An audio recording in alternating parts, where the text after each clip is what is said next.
Eto na nga mga chong, marami tayong basketball updates. Nabi ni Chot Reyes patungkol kay Jericho Cruz. Coach Chot Reyes, nagpapalusot na matapos ang dalawang sunod na panalo ng San Miguel. Matapos ang controversial Game 1 Finals ay biglang naginit ang SMB at mukhang yan nga yung kanilang ginawang motivation para pigilan ang TNT sa nilang target na Grand Slam. Sa nakalipas nga na Game 3 Finals kagabi, ay nakalamang na ang San Miguel Beermen ngayong final series. Dalawang sunod na panalo para sa SMB at mukhang nagpapalusot na nga si Coach Chot Reyes. Dahil ayon niya sa kanya, may malinaw na dahilan ng kanilang pagkakatalo kung saan binigyang diin niya ang napakahabang injury list ng TNT simula pa lang ng All-Filipino Conference. Si Jason Castro ay out of the season dahil sa natamo nitong injury sa kanyang tuhod. Ganun rin si Reynam Batak matapos mabigo ang TNT na ipasok ito sa official lineup bago magsimula ang playoffs. Tinamaan rin daw ng injury si Kelly Williams at RR Pugoy na nakapaglalaro ngayong finals pero hindi raw 100%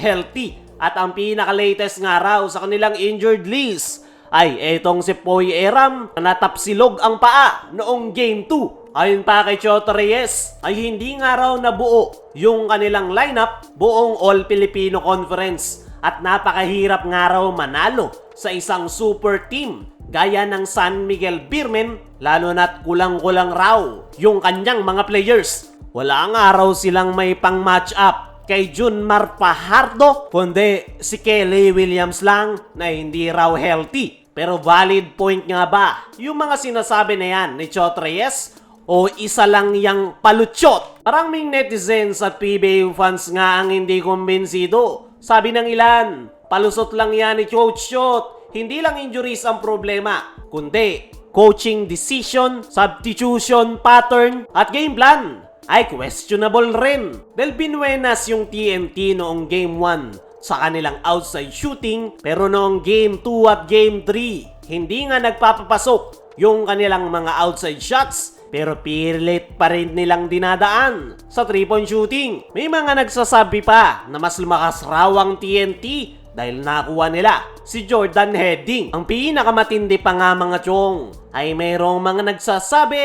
na kinakarma na raw ang TNT matapos nilang lutuin ang San Miguel Beermen matapos yan ng controversial Game 1 Finals. Kaya naman, mas marami ang naniniwala na nagpapalusot lang si Coach Chot Reyes dahil wala na nga siyang may sagot sa napakainit na San Miguel Beermen. Para sa akin mga chong, ay may point pa rin naman yung sinabi ni Chot Reyes pero hindi nga yan valid reason para sabihing no match sila sa San Miguel Beermen. Pasadahan naman natin yung sinabi ni Chot Reyes patungkol kay Jericho Cruz. Sa nakalipas na Game 3 ay naispatan ngang nagkaroon ng heated commotion etong si Coach Chot Reyes at Jericho Cruz matapos tawagan ng technical ang nasabing San Miguel guard at nagkasagutan nga ang dalawa. Ayon kay Chot Reyes ay pumalakpak nga lang daw siya at hindi niya alam kung ano raw yung kinagalit doon